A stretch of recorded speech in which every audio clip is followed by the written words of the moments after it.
जय जवान जय किसान दोस्तों, संधू एग्रो फार्म के यूट्यूब चैनल पर मैं डॉक्टर राजवीर सिंह संधू आपका स्वागत करता हूं। दोस्तों, आज हम आए हैं गांव नवादा शाहपुर बिलारी ज़िला मुरादाबाद में अंकुर चौधरी जी के फार्म पर, जो पिग फार्म के साथ साथ फिश फार्म भी कर रहे हैं और ये पिगरी फार्म के वेस्ट पर ही जीरो खर्चे में अपनी फिश फार्म चला रहे हैं। तो आइए आज जानते हैं इनके इस इंटीग्रेटेड फार्मिंग के बारे में। दर्शकों, हमारे साथ में हैं अंकुर चौधरी जी और डॉक्टर नीलमणि जी, जो पशुधन प्रसार अधिकारी हैं। तो चौधरी साहब और डॉक्टर साहब बारी बारी अपना परिचय दीजिए। मेरा नाम अंकुर चौधरी है। मेरा farm Goyat livestock farm नाम से मेरा ग्राम नवादा शाहपुर तहसील बिलारी जिला मुरादाबाद में मेरा फार्म है। और इस फार्म को खोलने की मुझे प्रेरणा हमारे डॉक्टर साहब नीलमणि जी ने दी।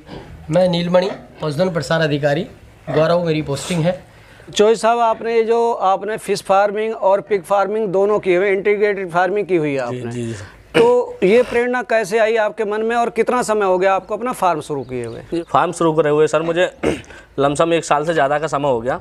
ये पिग फार्मिंग की प्रेरणा मुझे डॉक्टर साहब के द्वारा ही आई। डॉक्टर साहब ने ही मुझे जानकारी दी, आप ये काम करो। फिश फार्मिंग मैं करता ही था पहले से, डॉक्टर साहब के संपर्क में पहले से ही था, तो उसी के साथ साथ मुझे ये जानकारी दी। मैंने बहुत छोटे स्तर से करके देखा। हमारे यहाँ मार्केट इतनी नहीं थी, तो मार्केट को मैंने देखते हुए बहुत छोटे स्तर से करा कि मैं एक तरह से मार्केट जमा सकता हूँ। फिर जब मैंने करा तो आज स्थिति ये है कि मैं लोकल में ही एक छोटे से फार्म का माल पूर्ति नहीं कर पा रहा। अब आपने जब शुरू किया था कितने एनिमल से शुरू किया था? मैंने ये 3 मादा, 1 मादा ली थी जिसके 6 बच्चे थे, 2 प्रेग्नेंट थी और 2 मैंने गिल्ट ली थी। 6 जानवरों से शुरू करा था। आप जो ब्रीडर यूज कर रहे हैं वो आपका अपना है? हाँ जी, मैं जिस टाइम मैंने ये खरीदा था उसी टाइम मैंने फार्म से ब्रीडर यूज करा था। अब तो मैंने ब्रीडर सेल कर दिया है, नया ब्रीडर लेके आऊँगा, लेकिन ब्रीडर मेरा अपने ही फार्म पर अपने ही पास था। आप जो ये ब्रीड पाल रहे हैं कौन सी ब्रीड है? ये लार्ज वाइड ऑक्साइड ब्रीड है। यही हमारे उत्तर प्रदेश में ज़्यादा चलन में है, तो यही ब्रीड से काम शुरू किया था। ये जो आपने कंस्ट्रक्शन की हुई है जी, कितने एरिया में है और कितना खर्चा आया था आपका इसमें? ये जो सर मैंने ये 2 बार की थी। ये एक बार इधर 15-30 फीट इसकी लंबाई है और ये खाने जो हैं हमारे, ये 8 फीट की टीन पड़ रही है, 12 फीट के खाने हैं, 6 फीट इनकी चौड़ाई है। तो ये पहले 5 खाने बनाए थे। 5 खाने बनाने के बाद में जब काम शुरू हुआ तो मैंने फिर 6 खाने और बढ़ाए। अब मेरा ये काम आगे को ये है, थोड़ा ये बरसात का मौसम निकल जाएगा तो मुझे 20 खाने अभी और बनाने हैं। अच्छा, ये बताइए आपने अभी तक कितने एनिमल बेचे हैं? सर मैंने बच्चे और बड़े सब टोटल लगा कर लमसम 70 एनिमल अपने फार्म से बेच दिए जी। कितनी कीमत के बेचे और अभी तक आपका प्रॉफिट का क्या सीन है?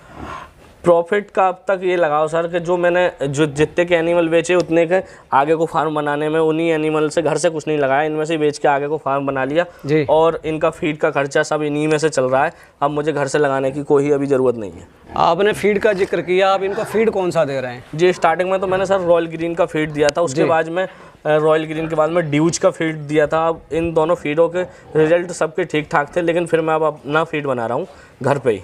तो आप जो फीड बना रहे हैं उसमें इंग्रेडिएंट क्या क्या है, क्या क्या मिलाते हैं? उसमें मुख्य रूप से मक्का है, किनकी, फॉलिस, चोकर और सोयाबीन की खल आती है, BUC होती है, वो बाजपुर से लानी पड़ती है। ये सब मिला के मैं एक रेशू तैयार करके इनमें बच्चों का अलग, मादाओं का अलग, सबका फीड अपने हाथ से ही बनाता हूँ। ये आपका जो घर पे फीड बना रहे हैं क्या रेट पड़ता है? मतलब 1 क्विंटल बनाने में कितना खर्चा आता है? इसका 1 क्विंटल बनाने में लमसम बहुत बढ़िया अच्छी तरह से मैं सब चीज़ 1 नंबर की डालता हूँ, तब लमसम 17 रुपये का खर्चा आ जाता है। अच्छा, और बाजार वाला क्या रेट आ रहा है? बाजार वाला तो बच्चों वाला जो है वो तो 32-33 पड़ता है लमसम। वो भी अगर एक बीज का रेट निकाला जाए तो 30 से कम नहीं पड़ता। अच्छा, फिश फार्मिंग तो सर मेरे पास पहले से ही थी, डॉक्टर साहब की जरिया, और मुझे इससे ये काम करने का मौका मिला तो मैंने इसी के बेस्ट पे इसका ही पानी सब अपने तालाब में निकाल के पाइप लगा दिया। अब मुझे उसमें ये फ़ायदा मिल रहा है तालाब में कि मुझे दाना नहीं डालना पड़ रहा, इसी के बेस्ट से मेरी मछलियाँ पड़ रही हैं। अच्छा, आपने जो फिश डाली हुई है कौन सी? वो पंगेसियस फिश है, जिसे हमारे यहाँ लोकल भाषा में करई मछली कहते हैं। अच्छा, हाँ, तो वो सब इसी के बेस्ट पे पल जाती है। मुझे उसमें ज़्यादा इससे प्रॉफिट मिल रहा है। आपका जो मछली पालन का अनुभव है वो कैसा रहा? अच्छा रहा। सबसे पहला अनुभव तो मछली पालन का ही है। 5-6 साल हो गए मुझे मछली पालन करते हुए, तो ठीक ठाक काम चल रहा है सब। बाकी ऐसी कोई परेशानी नहीं है। प्रॉफिट के हिसाब से कैसा आपका मछली पालन? प्रॉफिट ठीक है, लमसम में ऐसा मान लो अगर मैं एक बार 6 महीने में लाहन तैयार होता है जी, तो 3.5-4 लाख रुपए का माल बेच देता हूँ। मतलब कितना डालते हैं और कितना उससे निकलता है ये बताइए। 1.5 कुंटल बच्चा डालता हूँ मैं, जैसे 7-8 रुपए के रेट से बच्चा मिलता है। अच्छा, तो 1.5-2 कुंटल बच्चा डालता हूँ, लमसम करीब 1 लाख का माल डालता हूँ। 3 लाख रुपए का माल बेच देता हूँ, 3-3.5 लाख रुपए का। जी, उसमें खर्चा कितना आता है आपका 6 महीने में? अब तो इसमें कुछ खर्चा ही नहीं है सर, अब तो पानी मेरे घर का है। अच्छा, सब कुछ अब तो ये वेस्टेज पे ही पल रहा है। मतलब अभी आप 3.5 का जो माल बेचते हैं उसमें आपने 1 लाख लगाया तो 2.5 लाख रुपए लगभग आपका बचत हो जाती है, 6 महीने में बच जाते हैं। जी जी जी। जहाँ तक मैं समझ पा रहा हूँ ये तो आम के आम गुठलों के दाम वाली बात हो गई कि आपका सूअर का वेस्ट आपकी मछलियों को पाल रहा है। हाँ हाँ, ये सच है, ये सच्चाई भी है सर कि सूअर का ही वेस्ट से मैं पाल रहा हूँ। जी, फिश में आपका मार्केटिंग कैसे करते हैं आप इसकी जब तैयार हो जाता है आपका माल? सर मार्केटिंग की तो ज़्यादा दिक्कत नहीं आती, लोकल भी बहुत हैं लेने वाले हैं जो बाज़ारों में मछलियाँ बेचते हैं। जी। बाकी हमारे मुरादाबाद में बहुत बड़ी मंडी है। अच्छा। तो मंडी से ही डायरेक्ट आड़ती आते हैं और आड़ती ही यहाँ से अपने ही शिकारी लाते हैं, वो पकड़वा के मछली और एक साथ ले जाते हैं। अच्छा। तो ज़्यादा इतना बड़ा इशू नहीं है इन्हें बेचने का, बहुत अच्छा काम है। तो अमूमन किस रेट चली जाती है आपकी मछली? ये तालाब से चली जाती है 100 रुपये केजी। 100 रुपए केजी आपसे यहीं चली जाती है? तालाब से ही 100 रुपये कोई आपने आड़त नहीं देनी, कुछ नहीं देनी, हमें तो यहीं कुछ, हमें ना कुछ करना, वो ही सब लोग आएंगे अपने आप पकड़ेंगे, हमें तुलवानी है, अपने खड़े होकर कांटे पे तुलनी है, वेट लिखना है और पैसे गिनने हैं। इसमें कोई बीमारी मछली में स्टार्टिंग में ही आई थी, बाकी हम टाइम टू टाइम पानी चेंज करते रहते हैं, अपने खेतों को पानी लगाते रहते हैं इसी से।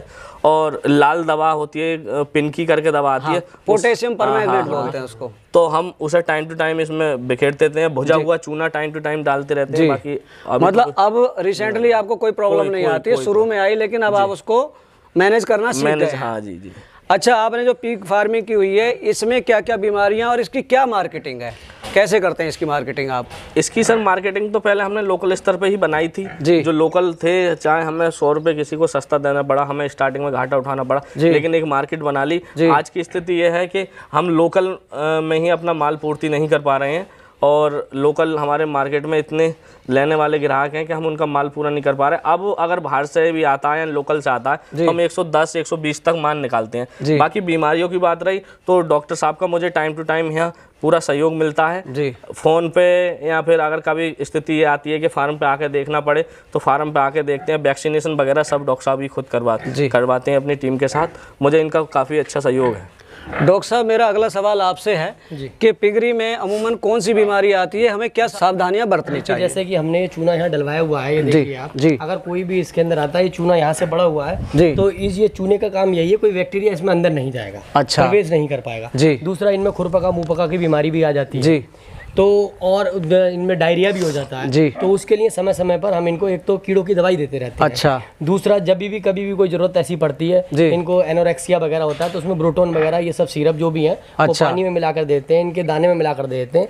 और अब कोई वैसी इतनी सीवियर बीमारी अभी तक हमारे यहाँ नहीं आई है और बाकी इनका वैक्सीनेशन समय समय पर हम करते रहते हैं। जैसे आप वेटरनरी डॉक्टर हैं जी, तो जो हमारे नए किसान भाई या युवा कि इस काम को करना चाहते हैं पिग फार्मिंग को, तो थोड़ा आप गाइडलाइन दीजिए कि वो किस तरह से शुरू करें ताकि उनको नुकसान ना हो। देखिए, मैं ये आपके चैनल के माध्यम से सभी जितने भी हमारे किसान भाई या पशुपालक भाई हैं उनको ये संदेश देना चाहूँगा और उन तक ये बात पहुँचाना चाहूँगा कि लाइव स्टॉक का काम जो है वो थोड़ा एक स्तर पे जो है कच्चा काम है, लेकिन इसमें एक तो जल्दबाजी नहीं करनी है, आपको अपनी सूझबूझ से काम करना है और उसको पहले बहुत अच्छी तरीके से समझना है। जब तक आपके समझ में ना आए तब तक उसको नहीं करना है, और जब आपकी समझ में आ जाए तो उसके बारे में किसी से राय नहीं लेनी है, फिर उसको करना है। पहले आप देखिए, समझिए, समय समय पर जाइए, लोगों पे जाइए, हमारा फार्म हाउस है, यहाँ आइए, हमसे कोई सलाह लेनी है आप हमसे भी सलाह ले सकते हैं। बाकी एक कुछ ना कुछ कोई ना कोई अपने एक डॉक्टर को साथ में रखिए, जिससे कि बहुत सारी चीज़ें ऐसी हैं जो आप नहीं समझ पाएंगे। वो एक भाई ट्रेनिंग लेकर आया है, वो कहीं से सीख रहा है, प्रैक्टिस भी कर रहा है, तो वो उस चीज़ को जल्दी समझ जाएगा। जब धीरे धीरे आप उसको समझ जाए तो अपने हाथ से भी उसको करिए। डॉक्टर से फ़ोन पे जानकारी लीजिए कि सर हमारे उसको ये प्रॉब्लम हो रही है, जैसे मान लिया कोई पशु छेड़ रहा है तो हमारी भाषा में उसको डायरिया हम कहेंगे। अब उसमें देना है हमको, मान लिया कोई एनरोफ्लॉक्सासिन देना है या इंजेक्शन देना है या नोरोफ्लॉक्स TZ कोई गोली देनी है, तो उसके लिए आपको फ़ोन पे भी हम प्रिस्क्राइब कर सकते हैं कि आप भाई ये दवाई उसको दे दीजिए, वेट बता दीजिए, इतना वेट है, उस वेट के हिसाब से उसको जो है डोज दे दी जाएगी। लेकिन इसमें जल्दबाजी, धैर्य और आपकी समझ, सूझबूझ, और सबसे पहले आप समझें चीज़ को, उसके बाद करें तो आप निश्चित रूप से फ़ायदा लेंगे। चौधरी साहब, ये बताइए, आपका ये फार्म और फिश फार्म दोनों आप साथ साथ चला रहे हैं, जी। आपकी एनुअल साल भर की टर्नओवर क्या है और कितना आप इसमें बचा लेते हैं? सर जैसे मैंने अभी पीछे आपको फिश फार्मिंग में बताया था, फिश फार्मिंग में लमसम में एक साल में 6 महीने में 2.5 लाख रुपए बचा लेता हूँ, एक साल में 5 लाख रुपए मान के चलो।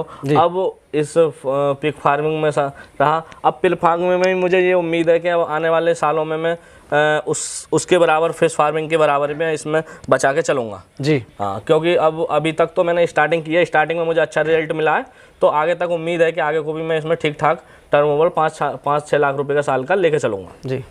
दर्शकों, ये थे हमारे साथ में अंकुर चौधरी और डॉक्टर नीलमणि जी, जिन्होंने आपको पिग फार्मिंग और फिश फार्मिंग जो इन्होंने इंटीग्रेटेड तरीके से की हुई है, इसके बारे में आपको इतनी अच्छी जानकारी दी।